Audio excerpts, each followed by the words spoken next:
Former CFO of Steinhoff Ben Lagrange has been sentenced to a 10-year imprisonment, suspended for 5 by the Pretoria Specialized Commercial Crimes Court. That's after pleading guilty to 1 charge of fraud in the ongoing Steinhoff saga. The state argued Lagrange was a key figure in the company's fraudulent activities, accusing him of working alongside USTA and others in a common purpose to misrepresent Steinhoff's profits and assets. Lagrange entered into a plea and sentencing agreement, admitting in part to his role in the financial misconduct that contributed to Steinhoff's collapse, making him the second person convicted in connection with the scandal. He faced a total of 9 charges, including racketeering, fraud, falsifying financial statements, and failing to report fraudulent activities. Lagrange is expected to testify in future Steinhoff trials.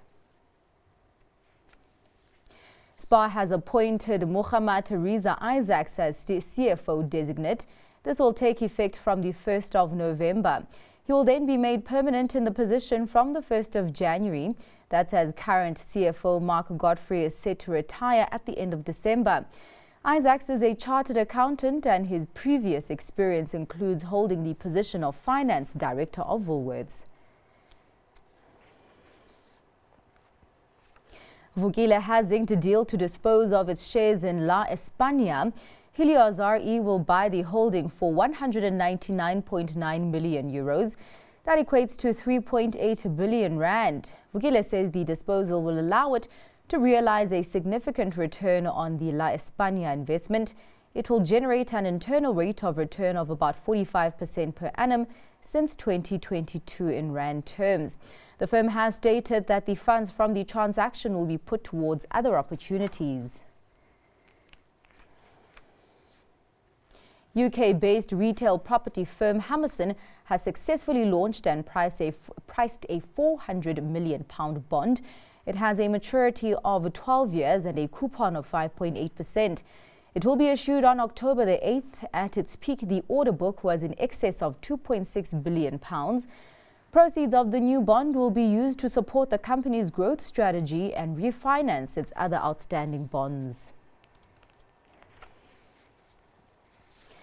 Baldwin has warned of a profit plunge. The specialist residential property developer expects interim headline earnings per share to fall by as much as 59%.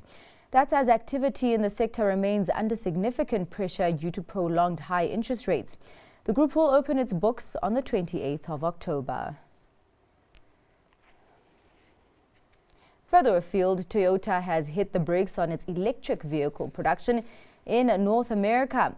The motoring giant has pushed out its plans on this front to the first half of 2026 due to design adjustments and slowing EV sales. Here's more detail in this package report. Toyota is putting back plans to make electric vehicles in the US. That's according to reports by Japan's Nikkei newspaper. It says output now won't start there until the first half of 2026, instead of late next year.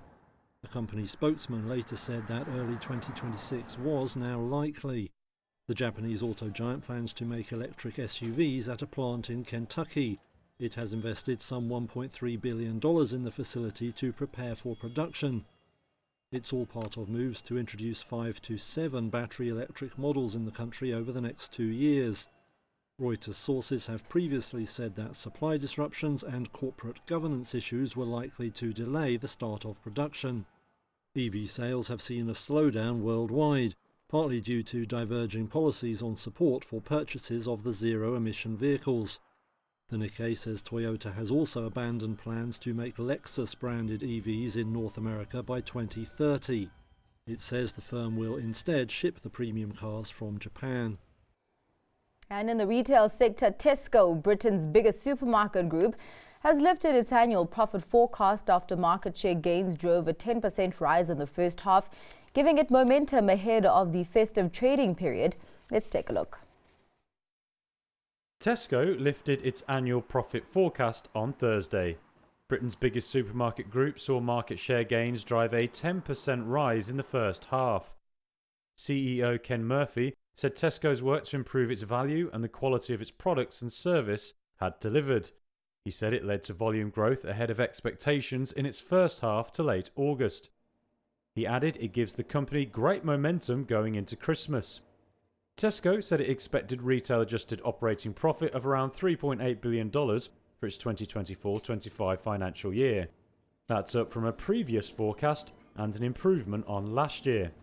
Its UK like-for-like sales rose 3.5% in the second quarter, largely due to inflation easing.